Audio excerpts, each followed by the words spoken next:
But what quorum?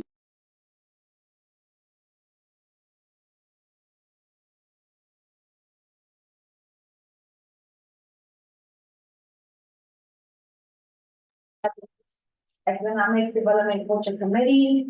My name is Anne Marie Vasquez and I'm the chair of the committee.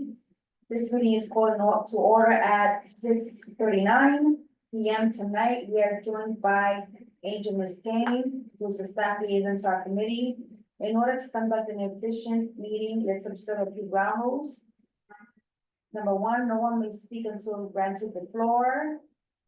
Two, CB11 members, if you have a question about board business or wish to make a motion, please raise your hand and wait to be recognized.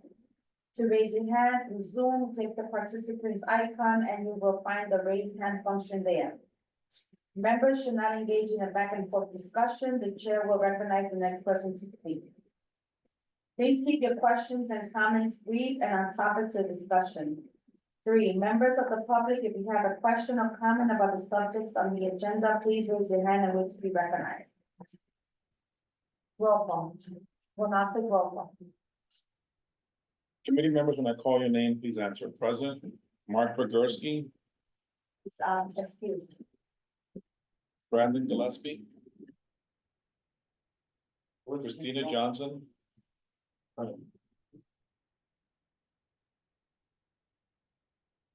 And Christina Johnson. Here. Gotcha. Thank you, Christina. Jessica Morris, Yeah. Eugene Rodriguez, Here. Vinnie Torres, Jenny Tromsky, She's running late. She's Anne Marie Vasquez, present. Jason Wu. Present. We have one. We have four? Yep. All right then. Okay, so adoption of the agenda. The agenda for tonight's meeting was distributed ahead of time by the board office. I will post it online. If there's no objection, we will adopt the agenda as stated. Committee members, if you object to adopting the agenda, you may raise your hand to be recognized. Okay. Seeing no objections, the agenda for tonight's meeting is adopted. The minutes from our last meeting were distributed to committee members ahead of time by the board office. If there is no objection, we will adopt the minutes from that meeting. Committee members, if you object to adopting the minutes, you may raise your hands to be recognized. Okay. So seeing no objections, the minutes from the last meeting are adopted. The minutes of tonight's meeting are being taken by Anne Marie Vasquez. Announcements. New York City Department of Small Business Services launched the Business Preparedness and Resiliency Program, Risk Assessment and Grant Program. This program is designed to support small businesses in New York City, coastal and stormwater flood zones become more resilient in the face of natural disasters. Eligible businesses can receive a free on-site, one-on-one risk assessment and up to $5,000 in grant funding to buy recommended resiliency equipment such as flood barriers, generators, and fireproof storage containers. SBS is hosting the first ever New York City Small Business Month Expo to address the needs of small businesses owners of all stages, industries, and boroughs. Free services from 100 plus city programs, agencies, and partners for all the New York City business owners in one place. And this is gonna be Wednesday, May 29, 2024, from 9 a.m. to 3 p.m. Where are you gonna be? It doesn't say. It doesn't say, There's a, in the agenda online, that link, you can click on it, it'll take you. right, you can click on the link. Informational updates. Business development organizations, anyone online from the business development organization? We have Moram Espino from UMass. Hello, can you hear me? Hi, Moram. Hey, how you guys doing today? Yeah, thank you. Good to see you all.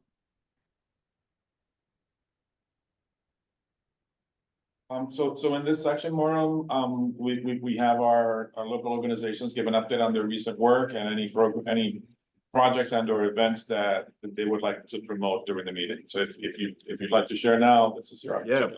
Yeah, please. Thank you. I appreciate it. Just, really quick, we've been operating throughout the uptown for the past, real forever.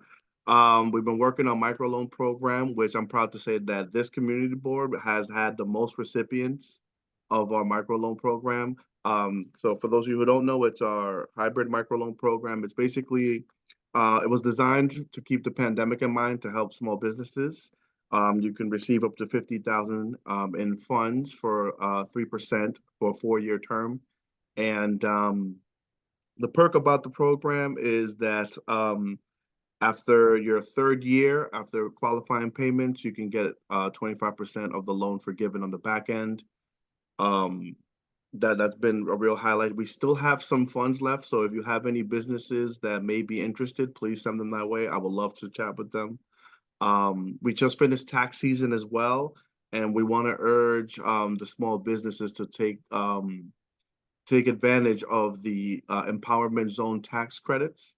And what that is basically for businesses that are here uptown in the empowerment zones, they can take advantage of tax credits for each employee that they employ that lives within the empowerment zone. So it's a nice form that we have on our website, and I can always direct anybody with that. And we just been taken away. Just wanted to see what was going on in the community board this side. East Harlem has been great. It's always a pleasure, and thank you guys for allowing me to speak. Okay, thank you so much. Any questions for me? Yes. I don't see his name here, so. It's Moira. Moira, Moira? yes. Yes, thank you. Yeah. Hey. This is G. Rodriguez. I'm the most famous New Yorker playwright that nobody knows, including. And my question is, do you plan on? Well, okay, I've been working on creating a theater district in East Harlem, and by using the existing facilities in the neighborhood. And one of the things that we would have to get to be able to do that is small loans to small theater companies, so that they can put on a show in, like, let's say the Julia Douglas Theater. We would really be good if we could have a conversation with UMass about developing some kind of program to do that. Yeah, I would love to have a conversation about that. We've given some loans to some of the theater companies around. We do have some grants available as well. We do for the cultural arts. And something like that, we would definitely love to be a part of and have a conversation. I can put my information on the chat, and definitely give me a shout whenever you have some time. I would love to speak with you. That'd be great. You do know that the best way to help businesses in the neighborhood by developing foot traffic for them. And for every dollar that somebody spends in the theater, they spend an additional $12 in the local economy using like restaurants, hardware stores where we buy sets and stuff like that. So it's a good business idea, I think, to help fund programming in the theaters in the community. Yeah, definitely. And the revitalization of them. I agree. Yeah.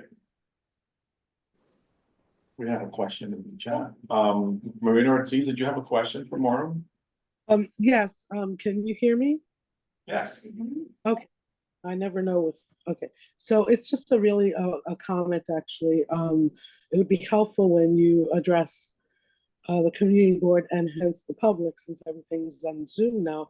It'd be helpful if we can see you, and so just get a better sense of getting to know you. And also to the manager, can you remove that bottle of Purell hand sanitizer from in front of the camera on the table there in your office? Thank you. Well, thank you. Any questions? Workforce development organizations, anyone online for workforce development? Do you have anyone? Was on a second ago. She seems so done.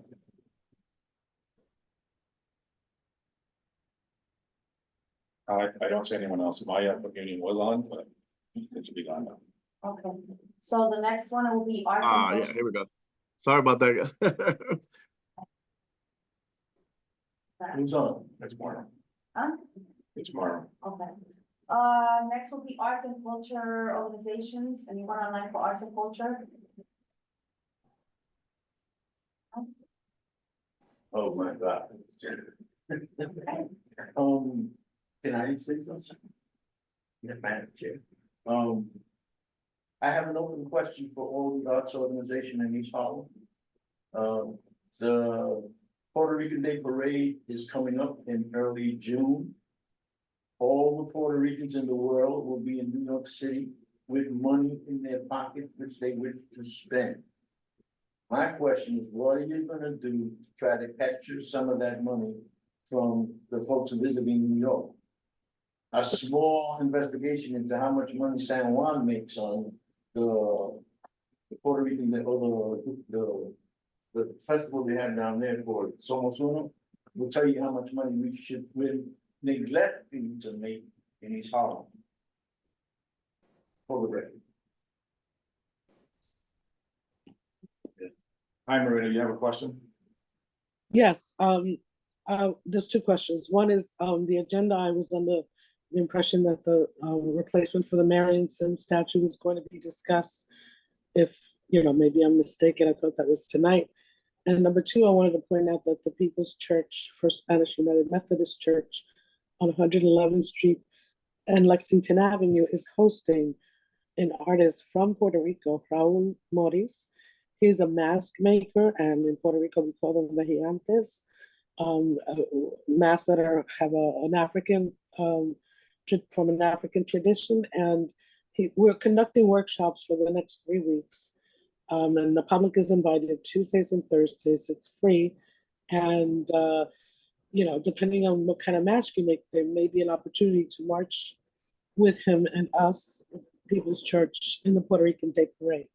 And if you need more information, you can go to look for the People's Church online or East Harlem Preservation, EHP10029, on all the social media networks. Thank you.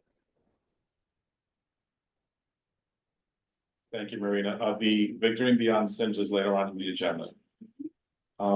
Maya is back on community settlement. Maya, do you have a report for us? Hi, everyone. Sorry for my technical difficulties. Thank you so much for having me on. I do have a short report, which is just some updates on the programs that we've been running, as well as invitations to join us for our upcoming events. So the highlights of the past month have been that we started our financial literacy series, which has been great with some amazing participation from the community. So thank you to those of you who have gotten the word out. We've had 3 sessions so far that have been very informative, hosted at the FEC on 111th Street. Learned a lot about personal finance and how to build wealth, as well as keep what we have in our pockets. And then we've been, so we have 2 more of those. It's going to be Thursday of this week and the following week. And that's going to be followed with a big book club that's called Wealth Warriors, which is all about keeping wealth within as Latinos and people of color.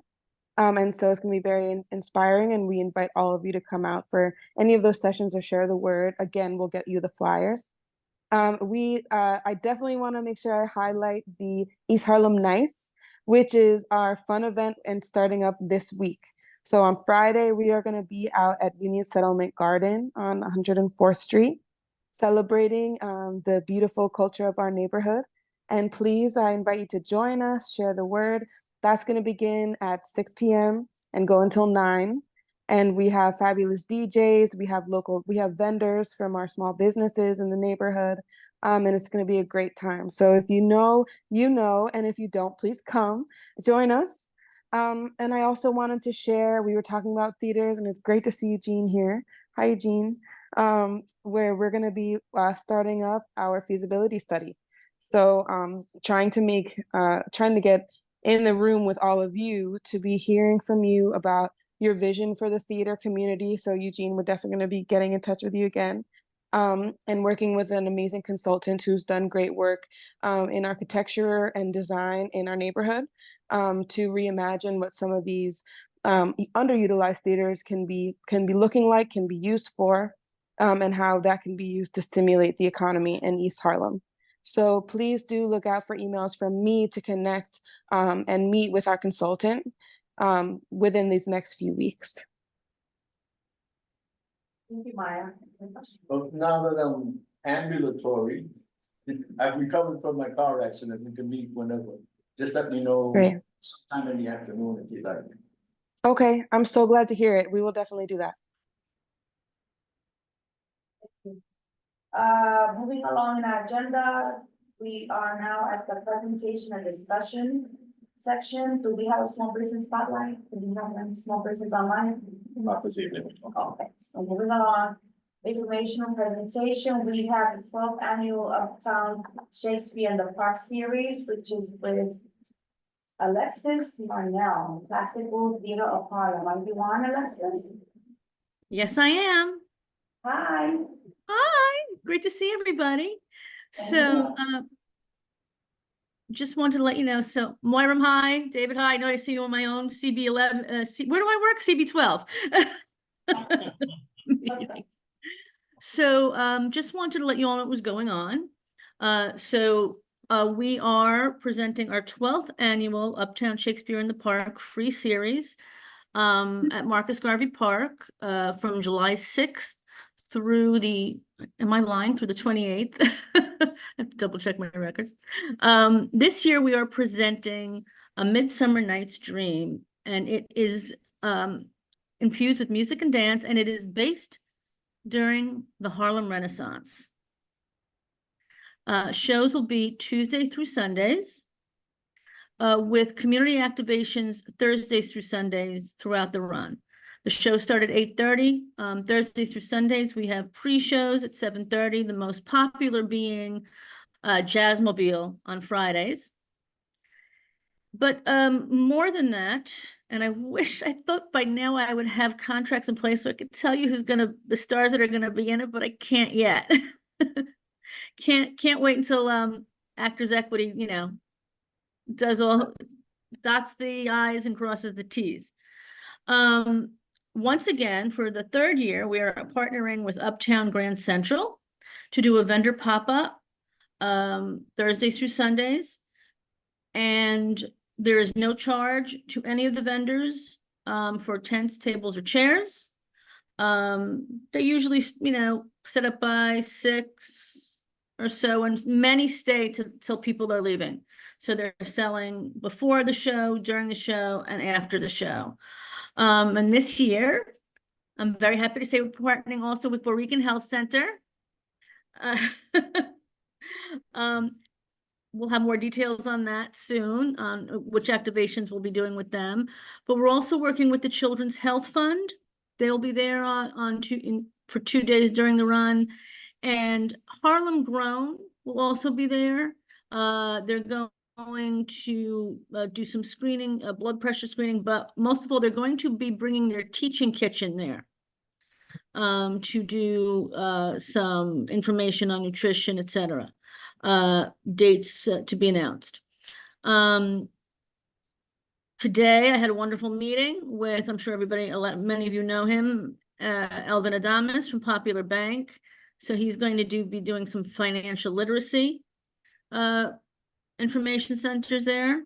I have Columbia Dental, Pediatric Dental that will be tabling.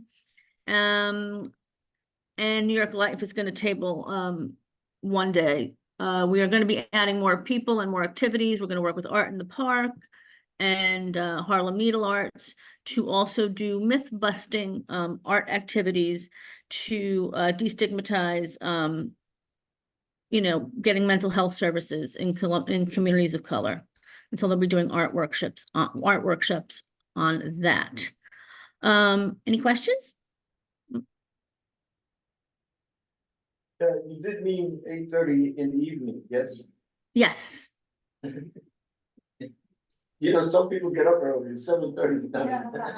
Yeah, you know what? I barely get up for work, okay? So. I just wanted to make it clear. But also I should mention that we also have On Point Harm Reduction.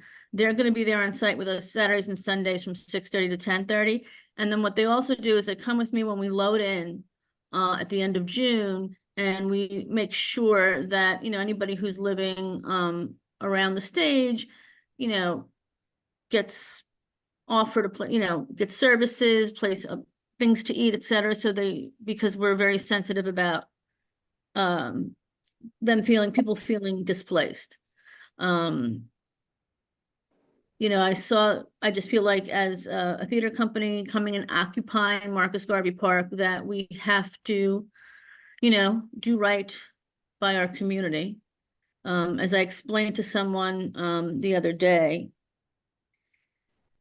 let's face it, nobody, when they're 5 years old and you're drawing pictures in kindergarten, decides, gee, I want to be homeless and I want to be chasing drugs all day. Nobody decides that for themselves. Nobody envisions that for themselves. So we're very, and I am particularly sensitive to making sure we are taking care of our community.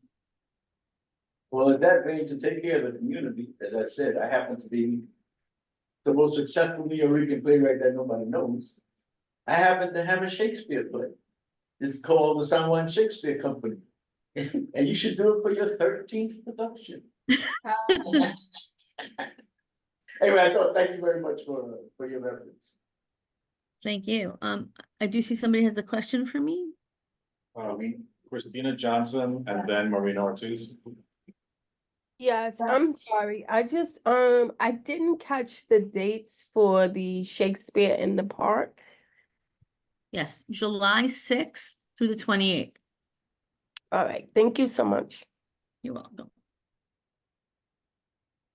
And again, and we'll also be having 2 ASL interpretive shows this year. We did it for the very first time last year with Project One Voice, which is a Black arts service organization. And he paid for 3 interpreters of color to sign for one night. And so this year we're going to raise it to 2.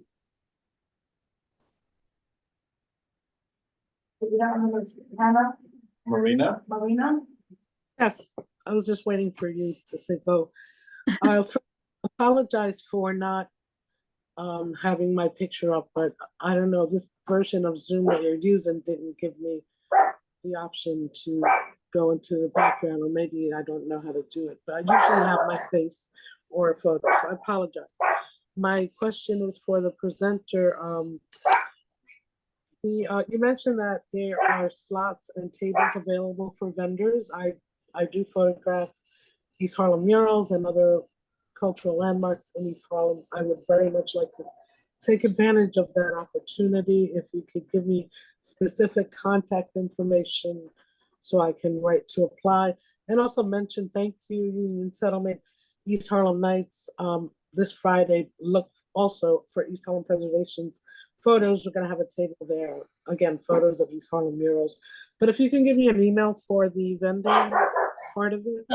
So do you know Carrie King from Uptown Grand Central? Yes. She curates the pop-up vendor program. Okay, no problem. Thank you. So just reach out to her. Okay. Anybody else? Okay. Informational update from the New York Public Library. Do we have Francis Uros? So I'm sorry, I'm gonna go. I want to say thank you for allowing me to present and see you this summer. Bye. Okay. Next will be a presentation from the Victory Beyond Sims Public Art Project Artwork Conceptual Design. Do we have David Mendel and Kendall Henry from the Department of Cultural Affairs online? Hi, yep, this is David Mandel, and tonight I'm joined with artist Vinnie Bagwell, as well as her project partner, Dan Dunstan, and we'll be presenting the public artwork project for you. I'm going to share my screen.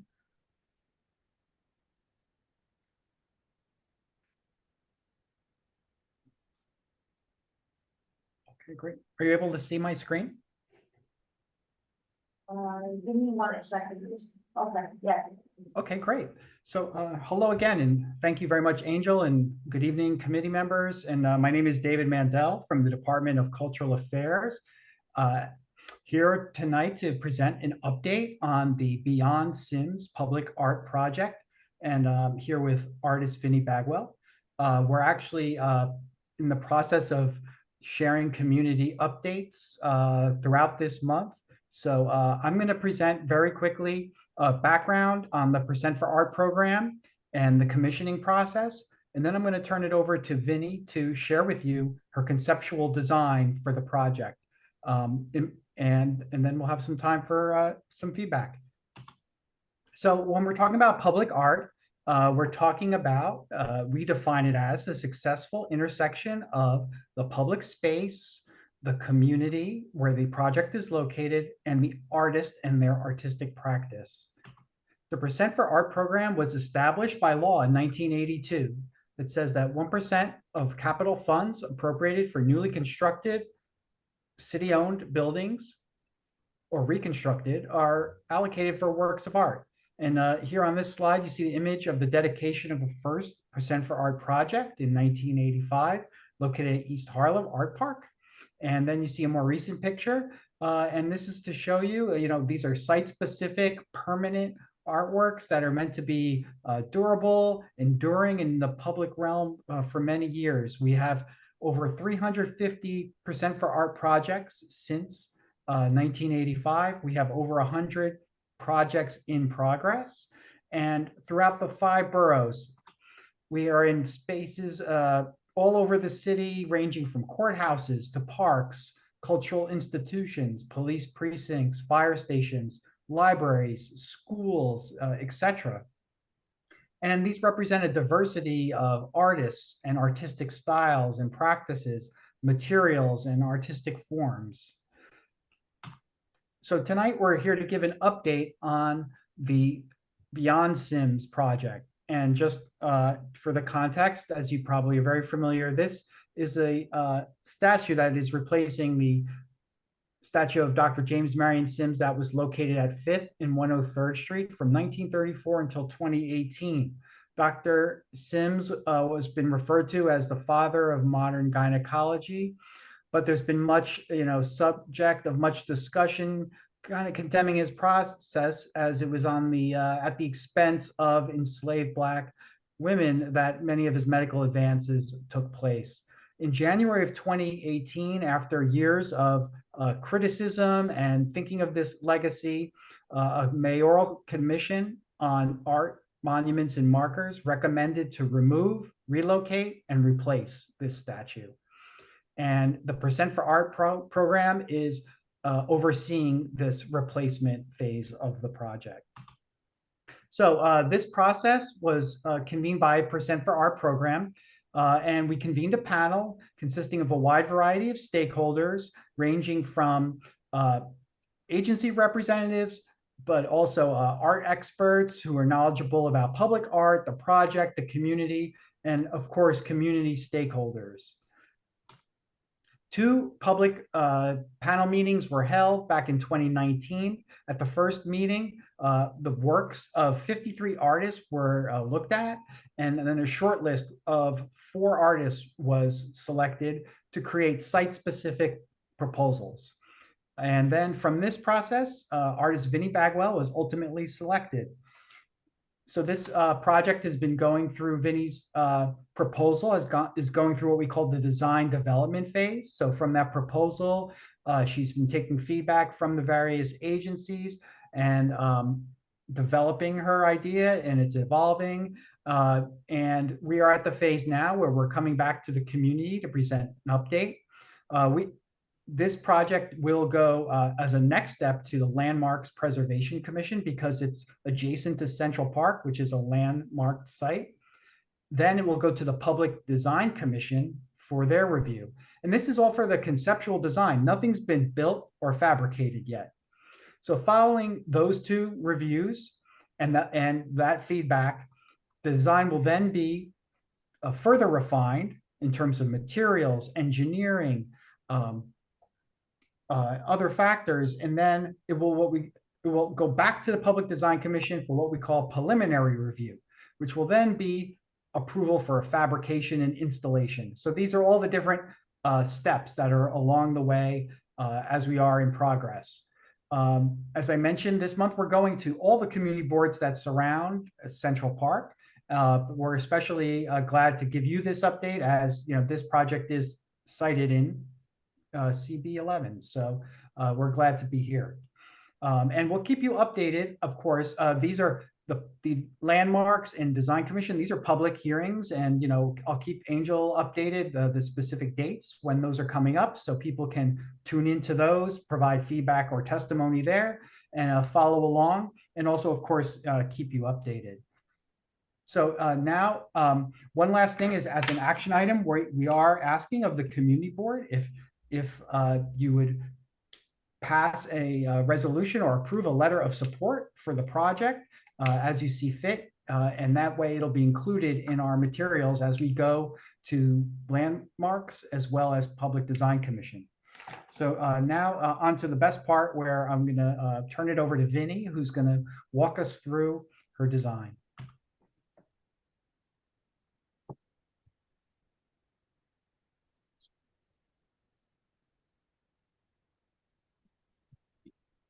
Vinny, your microphone is off.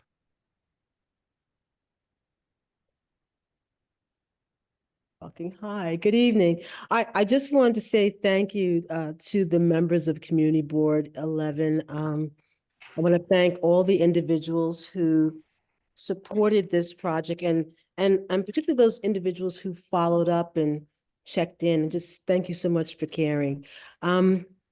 Next slide, please. And would you, Dan, I assume that you're in here with me. I have been working with Bryce Turner and BCT Design. Jesus, it's 20 years now. Dan Dunstan is the landscape architect who is designed that aspect of this project. So Dan will be talking with me this evening. Just for your information, BC Design is, well, first of all, they're out of Baltimore, Maryland. They're a creative, multidiscipline design firm that specialize. I mean, they're internationally renowned, but they specialize in master planning, architecture, graphics, and they're award winning. And we work so well together. They're almost symbiotic. So I'm delighted that he was able to attend this meeting with us this evening, because a great part of this design has come out of his mind. Next slide, please.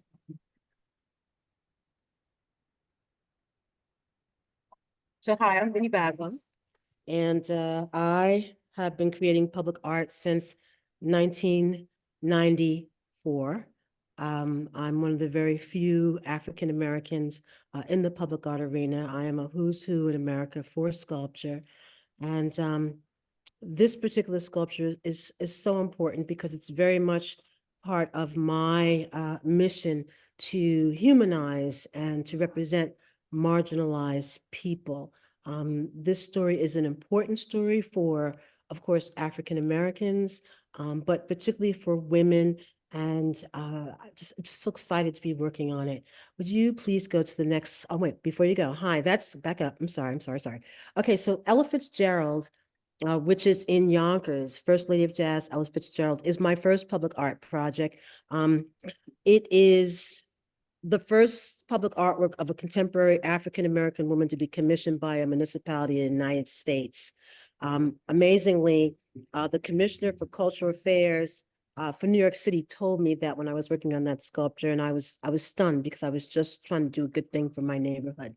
At the bottom, you've got Frederick Douglass, who's at Hofstra University, and up on the right-hand side, you've got the back of Beebe, who's one of 5 sculptures for the enslaved Africans' rain garden, which is an urban heritage sculpture garden, a rain garden, which is self-sustaining in Yonkers, which was installed in 22. There are 5 sculptures that go with that. If you have a chance, just up on Mentor North, and I guess it's about maybe 15 minutes for you guys. Next slide, please. On the left-hand side, you have Legacies, which is a sculpture that I did from Memphis, Tennessee, again, representing Native Americans, Hispanic Americans, Latinos, and African Americans. The children and the sculpture at the bottom on the Hudson River, those are part of the enslaved Africans' rain garden. And the piano is from the piano lesson that was on Broadway at the Signature Theater in 2012, directed by Ruben Santiago Hudson. Next, please. All right, these are examples of BCT designs. As I said, they are master planners. These guys are building whole cities in China and, oh my goodness, Dubai and Siberia, and they're all over the world. For the most part, they're not really doing public art. They work with me, but basically these are master planners. Next, please. These are some of the projects that we have worked on together. In the upper right, we are presently rehabilitating a African burial ground, which is in Montgomery, New York. That's Rockland County. It's right off of 84 on 416. Right now, it's just a truck turnaround, and they've got 86 people buried in the woods. We want to honor them because they deserve to be dignified in their resting place. Down the lower left-hand side is the site plan for the Walter Dock Hurley project in Hartford. That's the first sculpture of a contemporary African-American in the state of Connecticut. And then to the right, you've got the site plan or one of the site plan illustrations for the Rain Guard. Upper left is a design for Harriet Tubman. Next, please. All right, so when we began this project at the very beginning, when we were in competition, the first thing that Dan did was he checked a 5-minute walking radius from the site to just try to imagine who might visit this space. So of course, to the north, you've got the Conservancy Gardens. Across the street, you have the Museum of New York. And then of course, you also have the Medical Center. Next, please.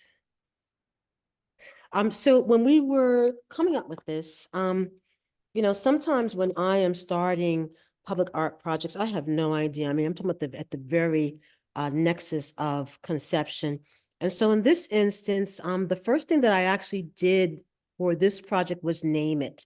I became aware that the community boards and the community members surrounding public art had worked for 10 years to remove this sculpture, and the fact that they actually achieved it was a victory. So that's how I start off with the name, just victory.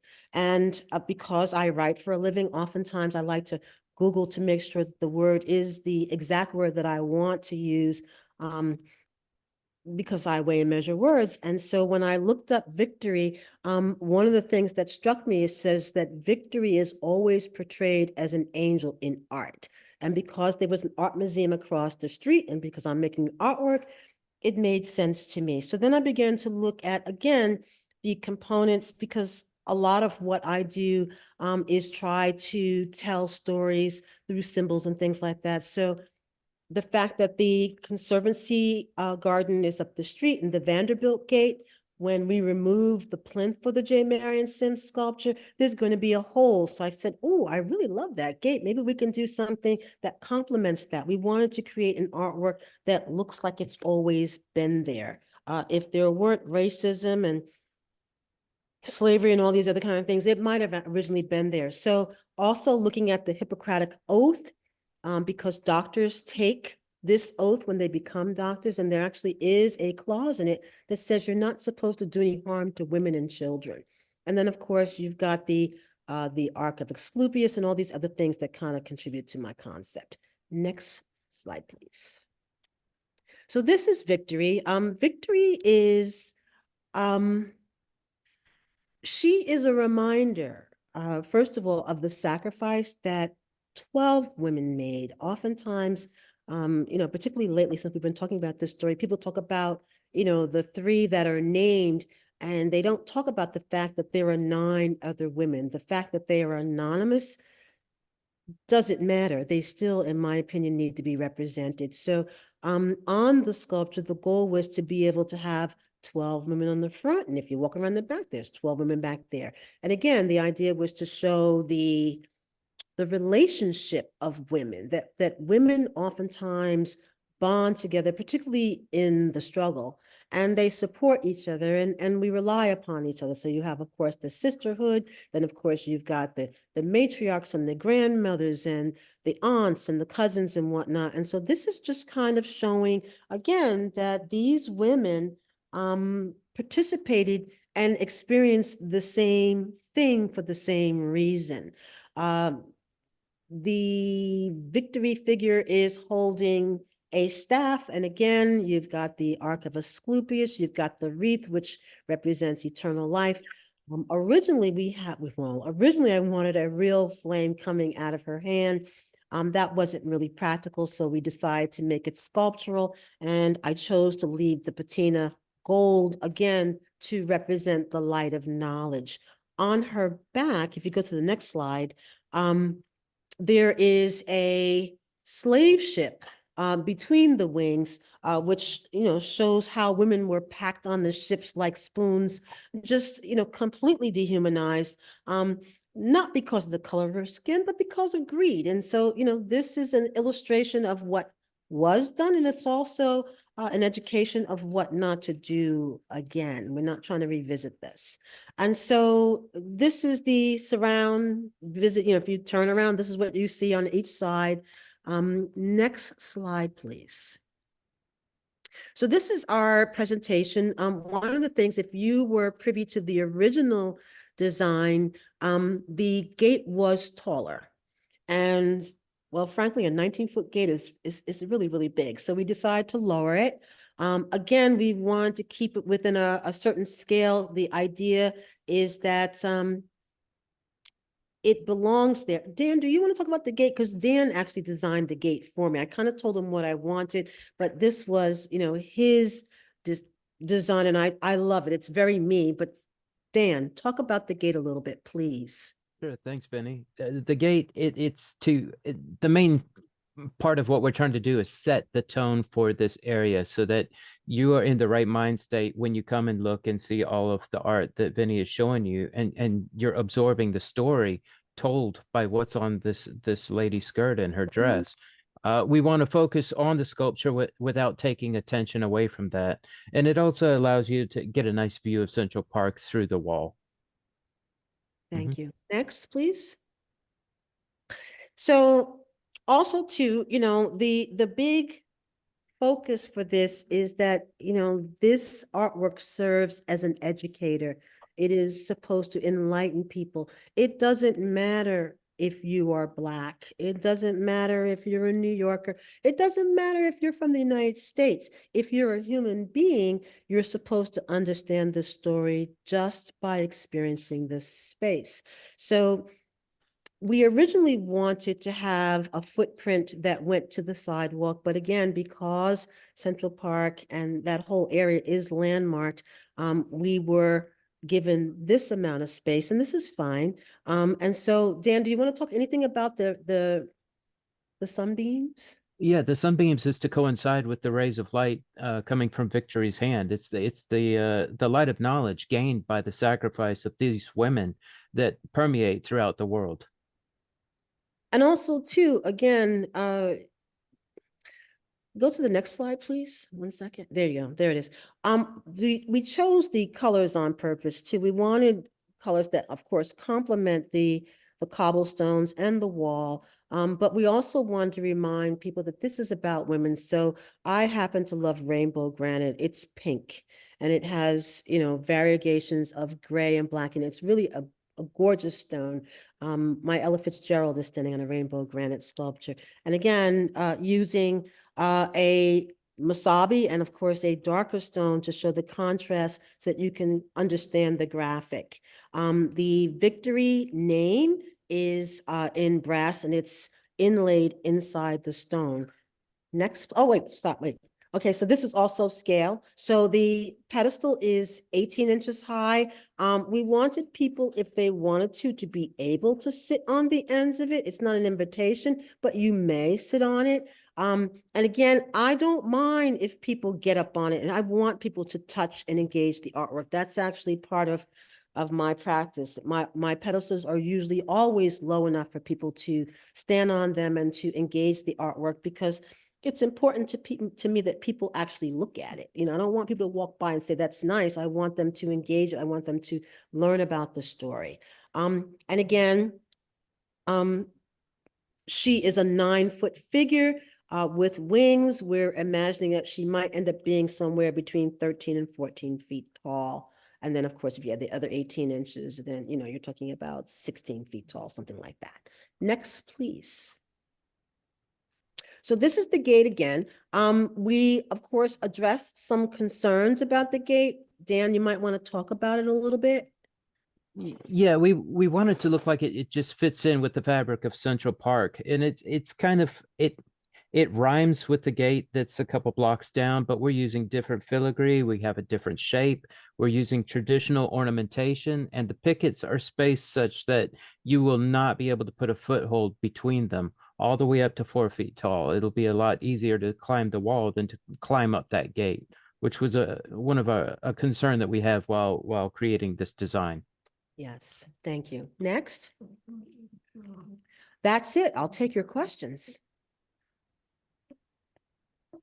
Is the pedestal you setting up so that people can walk behind this sculpture?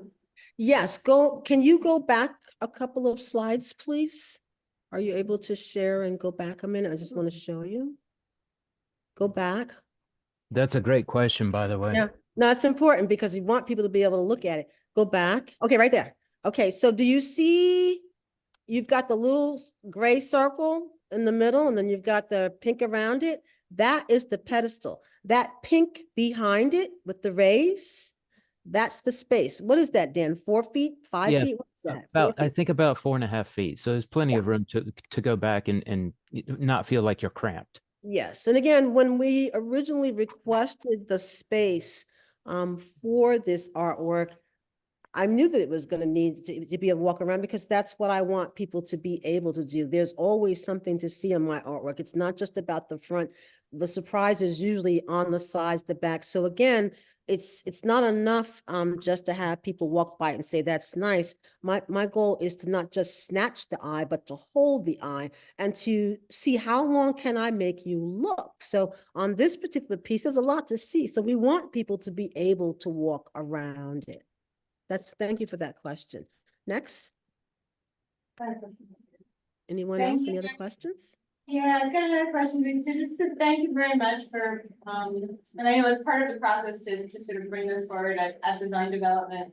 I remember sitting in the auditorium when you were selected, and it really, my question, I mean, to sort of compliment how graceful the figure is and its stature, and the majesty of the wings is quite, you know, even just in drawing, I can imagine once it's installed, it will be even more powerful. One thing I've noticed, and I just want to hear your thoughts, I often see this site and consider the site from inside the park. Is that, I know, if you can say a little bit about that and the relationship of the gate to the figure and how those will work from inside. And then the question that I have is, were there any other major compromises that you had to make besides the flame? All right, so compromises. We threw out the benches. We had benches originally on Fifth Avenue. We were told that that wasn't the best approach, so we did away with the benches. I have a problem with that. Again, we lowered the gate because there was concern just about the height of it. And I live in a loft with 18-foot ceilings. And one day I walked over to the window and I just looked straight up. I'm like, that is awfully high if it's 19 feet. I see what the concern is. I mean, I hadn't really thought about it literally. I just, you know, you don't design stuff, but then there's called reality. And so, you know, when I looked up, I was like, yeah, we should really lower that. So again, I left it to Dan because, you know, this is his specialty. And so, you know, again, the goal was to have the gate frame the artwork. Originally, we had a design for landscaping behind there to complement it. And the Conservancy did not want that. And so they said that they would do it. We have not received any suggestions about what they intend to do, if they intend to do anything. So right now, whatever is behind there is pretty much what you're going to see. We wanted to plant a pear tree that bloomed pink. And the problem is that very near where we had the pear tree, there is a yellow blooming tree, and they did not want to remove it. And again, ultimately the fire, the flame, again, we tried to explain that it wasn't unsafe, but people do jig with public art. I'm here to tell you, I happen to know, I've been very lucky. I haven't had vandalisms happen to me more than once. But generally, there's always somebody that wants to get into something, and, the concern was that the flame was going to be an invitation. So, we went back to the drawing board. I came up with something that I really like. I'm actually like the new flame. I think it works very well, still has energy and whatnot. So all of the compromises that we made, these were things that I thought I could do. The most important thing to me was that the artwork itself the integrity is there. What I want it to be is what it is. And again, the gate was very much a part of the design because, again, as Dan says, it frames her whole presentation. And again, because we weren't able to do benches on, on the sidewalk, we decided to elevate her just a little bit. And so as far as I'm concerned, I'm more than happy with this design. I hope you like it. And we just can't wait to get into the actual creation because it's been a long time. Thank you very much. That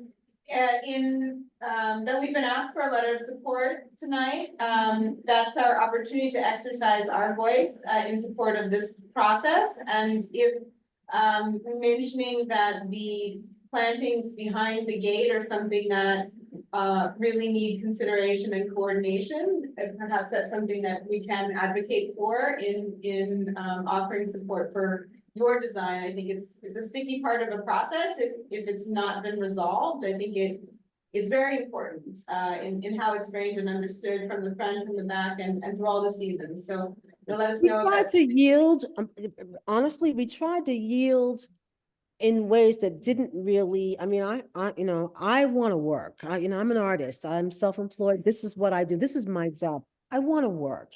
And so in this process, I compromised on all the things that I thought were reasonable. The changes that we made, I'm okay with them. So if the Conservancy doesn't want anything behind it, I'm not stuck on that. I would love for some sort of, because I love landscaping. I mean, it doesn't have to be flowers. It could be a variety of things. If they want to control that, I'm not opposed to that either. But yes, it would be nice if you advocated for some sort of I'm just going to say finishing behind that gate. We felt that the design that we had was very pretty. But, I understand that, when you're dealing with municipalities, the big challenge is maintenance. Most municipalities don't have budgets for maintenance. And I know that New York City is concerned about maintenance and things like that too. So again, it's something that if they want to yield on it, that would be wonderful. If they don't, I'm not going to be mad. That's how I feel about it, honestly.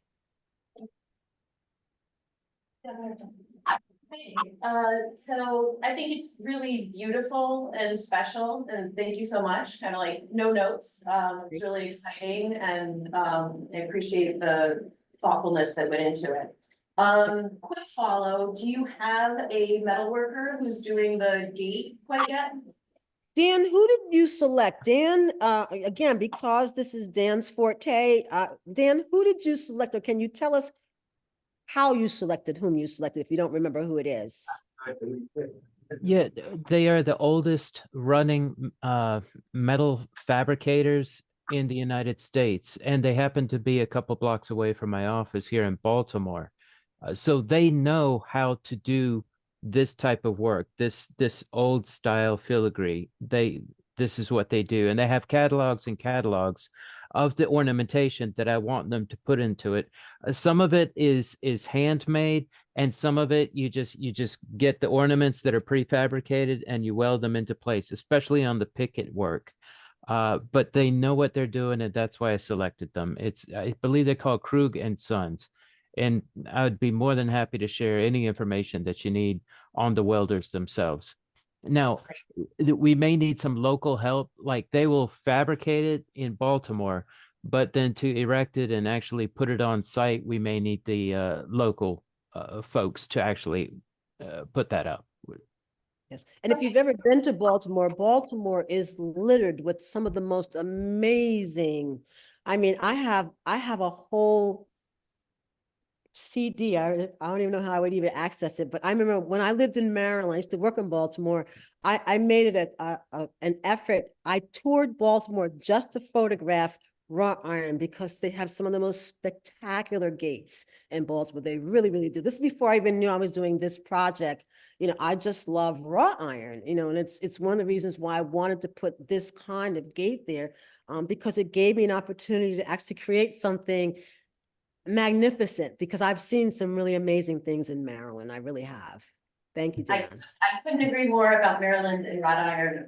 That said, I work for the Brooklyn Navy Yard and I'm always thinking about keeping industry and manufacturing in New York and having that piece of it be like a celebration of New York, given that this is a very New York based work. So, you know, it sounds like you've been working with this Baltimore wrought iron maker, which is, but I would just, if there's any room to consider using a more local New York City welder or maker, you know, either in the fabrication or the putting it together, that would be great. Also, there's a couple of things that go into that, and Dan, you correct me if I'm wrong. There's a couple of things that go into that. Number one, because of the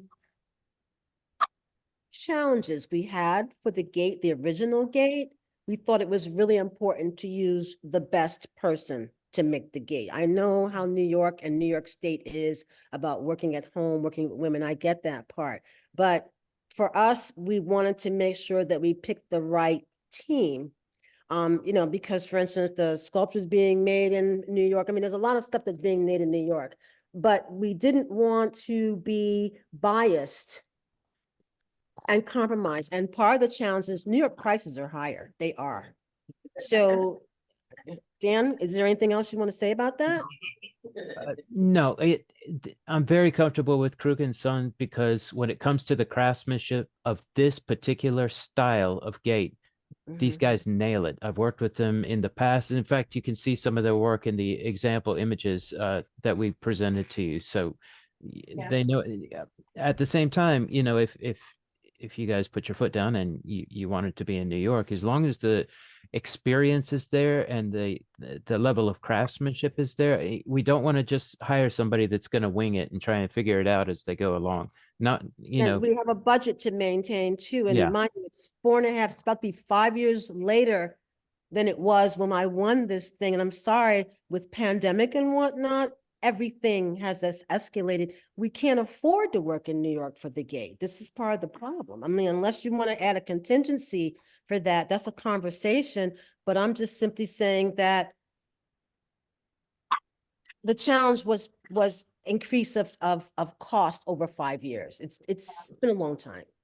Just one quick question. Dan, did you look at any New York firms in deciding? No, I looked at Baltimore firms just because of exactly what Vinny was saying. The New York, yes, I'm sure we, Prohibitive. yeah. If It's we were, it's if cost. we were able to send you some New York firms just to look at, you know, I mean, you Yeah. are the artist and ultimately it's your decision, I think, but if we were able to send you some firms to look at, I would hope that would you be open to that? Would that be okay? Go ahead, Vinny. Personally, yes, but go ahead.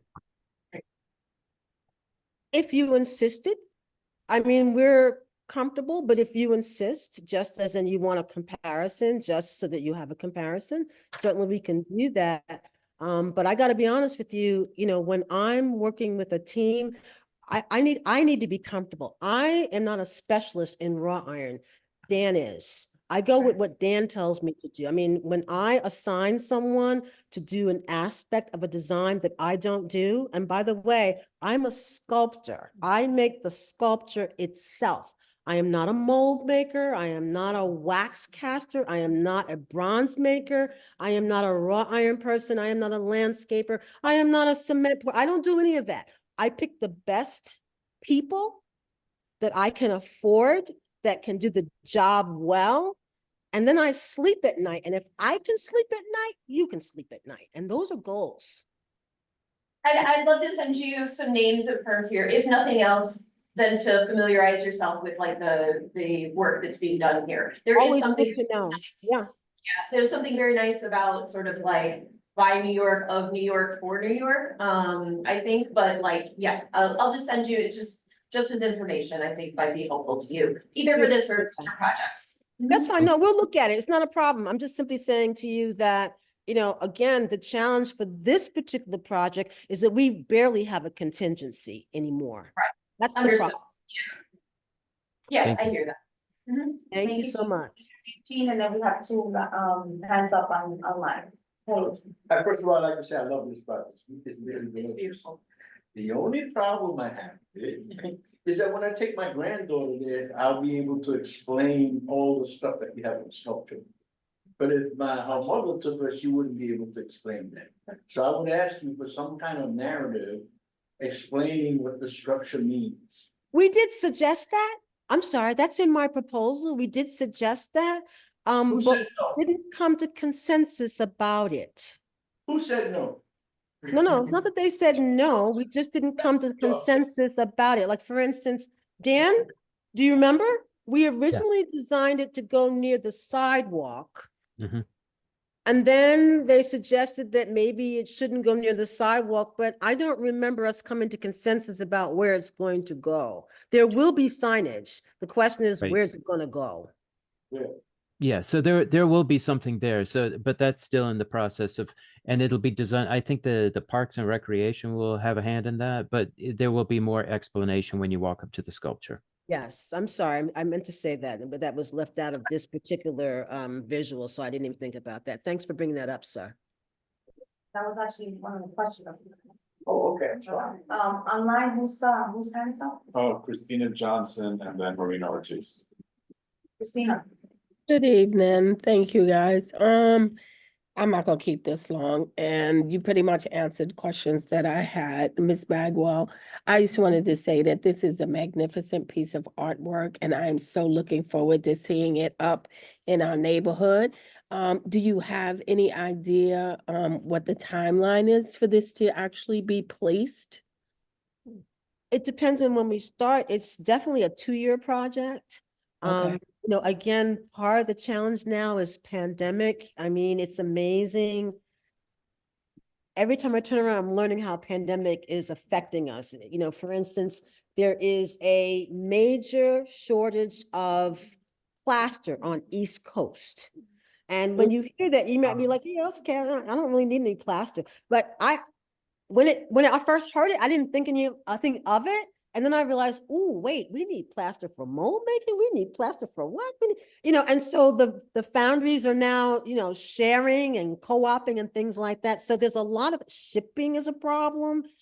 Stone is a problem. In the old days, you could buy a major stone in 16 weeks. It's now 42 weeks. So I'm going to say that this is definitely a 2-year project. The question is, how fast can we get through the gauntlet? We have 2 more stops on the gauntlet. I'm hoping that maybe, for real though, we can start this project in September. So I would hope that maybe 2.5 years from now, possibly 3. Thank you so much How for your, fast we can get through the gauntlets.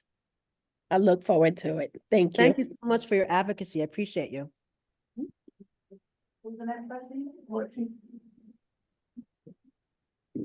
Sorry, Adrian, the next It's one. Marina Ortiz. Marina. I should put her name down. That's how they. Hi, Jenny. It's so great to see you. Hi, how know are you you? But, Living long enough, Marina. yeah, and I just want to thank you from the bottom of my heart. It is breathtaking. And I know that you worked so hard, and just, going back to some of the points that were made before, I know there were also a lot of back and forth and things that couldn't happen because it had to do with decisions on the city's part.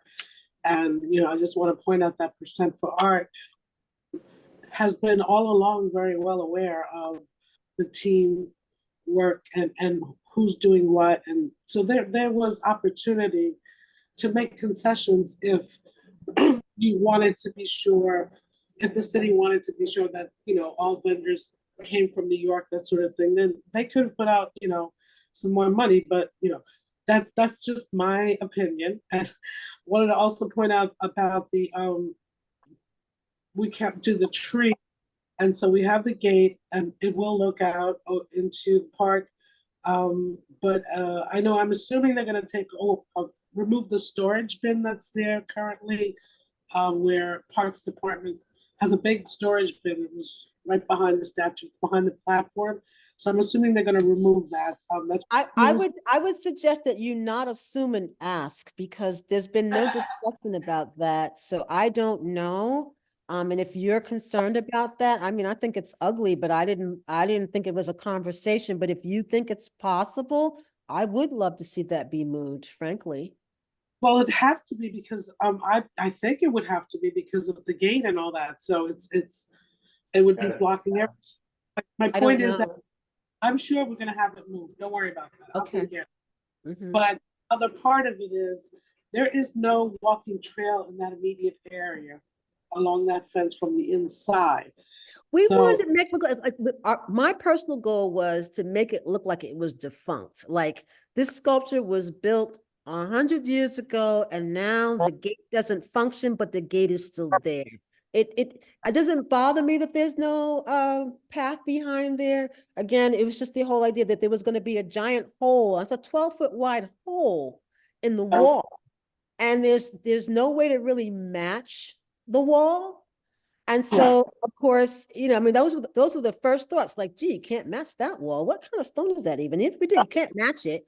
And then the question was, because the wall is landmarked, you can't touch it. You can't touch it either. Like, this gate is freestanding. It's not going to touch that wall. And so there was a lot of thought that had to go into what can we do with the space.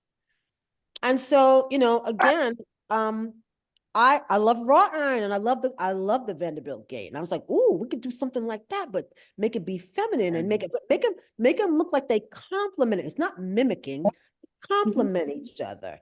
And so the fact that there's no path behind there doesn't bother me at all. Not at all. The Conservancy says that there is a slope behind that area, but I still think that that's something that could possibly be negotiated, to do a little light landscaping. But again, I'm going to leave it to them. Whatever they want to do with it, I'm fine with it. yeah, so I had some ideas as well. So if they can't afford a tree or don't want to sacrifice a tree for a tree, maybe they might consider, like you said, landscaping, which could be hedges or some flowers, or maybe even a bench to encourage folks to walk up that ridge and sit down and see all sides of. But my final question is, I love the presentation as well. Is that something you're gonna make available publicly soon, I hope? And then can you give me a timeline for I'm the? sorry, I missed your first question. Are we going to, for what to Oh. consider? What is it? The presentation that you just made today, if that's something you can share publicly. I don't mind. I mean, what you saw today is a fraction of the whole proposal. I mean, that's not the whole proposal is like a lot longer than that. We don't mind sharing, but that's up to Cultural Affairs how they want to present that. Yeah, because there's so many people here in East Harlem who would love to, who are They waiting. they actually might want to read it because, there is a lot of explanation. I mean, I was explicit with this in writing and when I made the original presentation. And for people who care about I'll just say the impetus is for the storytelling. I'm telling you, it's a pretty proposal. It's just a question of how they want to present it. Maybe they want to put it on their website, or I don't know how they want to do it, but I'm open to sharing it. Cool. And then I promise the last question is, can you give us a timeline for the community engagement part? Like, when can we expect you to come back to East Harlem and share this beautiful, magical Okay, so we have one more community board meeting. I think it's on Monday. So on Monday, we have talked to everybody. There's 4 of them. And then, we have to continue through the gauntlet with landmarks and, final design. And once we get through that, they will give me final design approval.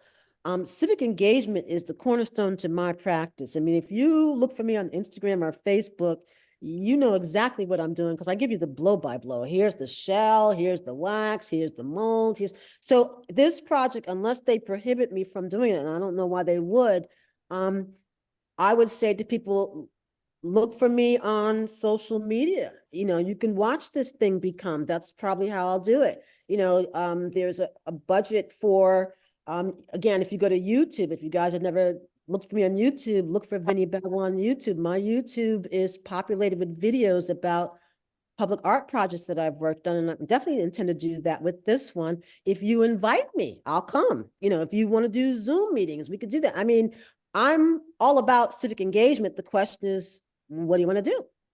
So there's what I'm going to do. I mean, there's stuff that I do anyway, but if you're like, but we really want you to come and talk to us, it's like, well, then invite me, I'll come.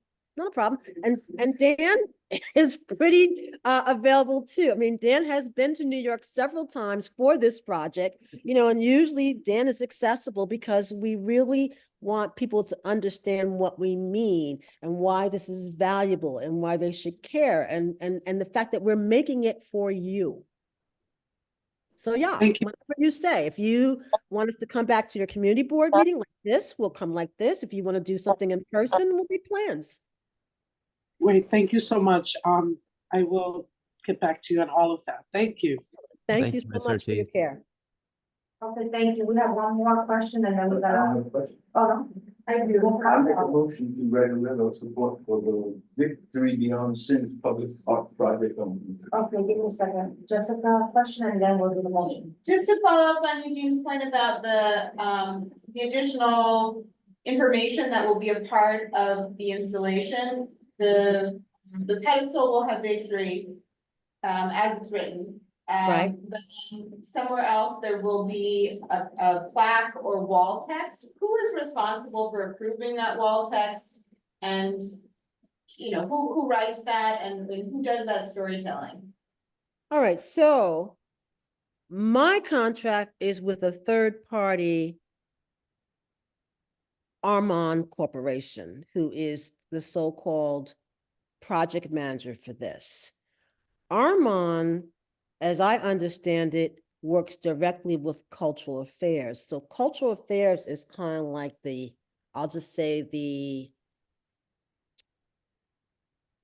like the access for all these other divisions. I'm not certain what kind of gauntlet it has to go through. You might check with Kendall Henry to ask him what that process is, because we haven't talked about that at length. So I don't know. But I imagine that it's probably cultural affairs is going to be leading the charge on that. David, do you know anything? David Mandel, are you still here? Yeah, I'm here. And, Do you know anything about that process at all? all of our Present for Art projects, of course, have a panel that has like certain standard information, about the piece and the artist and the year and all that. And then depending on the project, of course, there's additional interpretation, which is kind of what we're talking about. And at this stage, of course, yeah, it's been talked about with the different partners, with Parks and Central Park Conservancy. And of course, with Vinnie, it's like, how is that going to take shape? Where will it be located? What will it look like? But and that ultimately is part of the whole process that gets, vetted and reviewed, improved both internally by the agencies and then ultimately by the design commission as well. And of course, that's, Vinnie's thought process and, goes into how that's written and portrayed publicly. Yeah. So that's done in partnership with the whole team and vetted through the city in the same way that the design is. And of course, Parks has their protocols and standards. And so, we all work together to be on the same page about, what's going to be appropriate to have out there. So just to clarify, I know, there's a recognition that public narratives are often things written by certain voices, historically. And I think in this case, it's especially important to make sure that public narrative is accurately reflective in its language, not just its placement on a wall, but of what it says. Is there opportunity for public input as that comes to fruition in the process? Or, you know,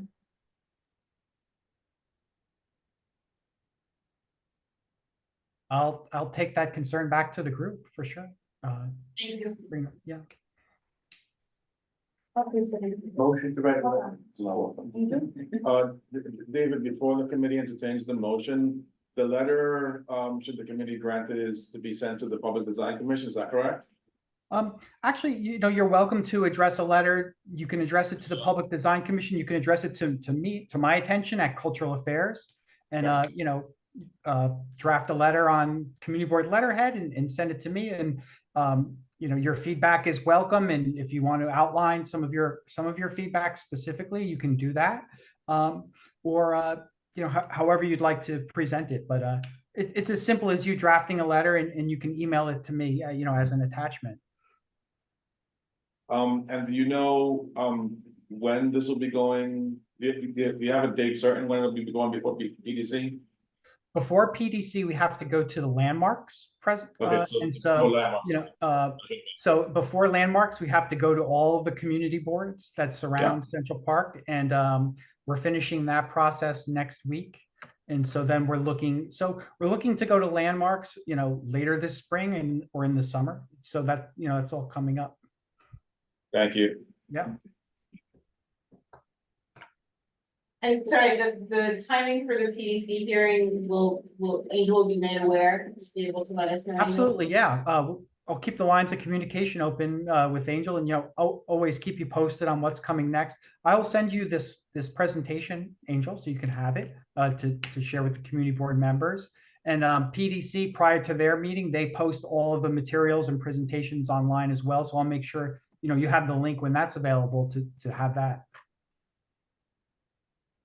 all right, thank you guys for your presentation. You wanna, I would accept the friendly amendment to include a suitable narrative. There's four points, sort of just 4 points that came up when we were discussing. One, consideration for landscaping inside the park, including removal of existing parks storage bins. Considering New York local iron workers for procurement of the gate. And then, an opportunity for public input with regard to the narrative that will be a part of the wall text. I'll accept that friendly amendment. Thank you. I'll second your motion. Thank Yeah. all right, so, just to point of information, that hill behind that sculpture is called Dead Man's Hill. Is We it? go down that hill. Yeah, we go down that hill on bicycles and it ends up on Fifth Avenue. The Dead Man part is when you get to Fifth. Okay, okay, That's that's why good. it's behind there. That's funny. thank you for your presentation. That was a beautiful sculpture. Thank you. Thank you. Gotta take the vote. Thanks. Um, Have a good night. Committee members, when I call your name, please respond with your vote. Christina Johnson, Wait, sorry, the amendment is with the amendment, right? Yes. Yeah, Okay. Excuse And we me. don't- Yes, we don't- Sorry, it was first, seconded, and we'll get done. Yeah. we don't need the exact wording for the amendment. Oh, she's got to provide you. Jessica Morris, Yes. Eugene Rodriguez, Yeah, Jenny Tromsky, Yes. Anne Marie Vasquez, yes. Jason Wu, Yes. motion carries. amen. Thank you. Thank you. Any old business? Any new business? Well, You wanna, just a quickie, I was in an accident up in Albany. I went up there, to advocate for the cultural affairs, the cultural district bill, and I never got a chance to do that. But I would still hope that the committee wants to support the bill that's up at Albany right now. And what it needs is, I was there because it was a legislative, someone said the legislative It hasn't passed the legislature, it has passed the Senate. And that's what whole good. With the cultural affairs, that the cultural zone bill. Yes, Eugene, would you be prepared to, sort of advocate for that publicly with some of your economic data relative? Okay, I've talked with some colleagues about potentially hosting Senator Serrano along with Niska, who's a big player in the legislation implementation. And Niska's definition of what constitutes culture has rumored to be sort of narrowing, and that doesn't seem right necessarily. So bringing Niska to the table along with Serrano and understanding why these types of places and calling them out would be good for communities if there is an equitable economic agenda. Just I think that we would point to. I'll be at your service. And the other thing is, who had moved he was supposed to get a report from Economic Development Corporation as to what we should have some input into what their request for proposals. And one of them, In January, they said they were gonna come back. Yeah. I don't know to answer that. no problem, I They think did that, say they wanna come back, but, I just want to. put it I out don't there. know what I'm not providing, right? okay, new business? Roll call. Members, when I call your name, please answer. Present.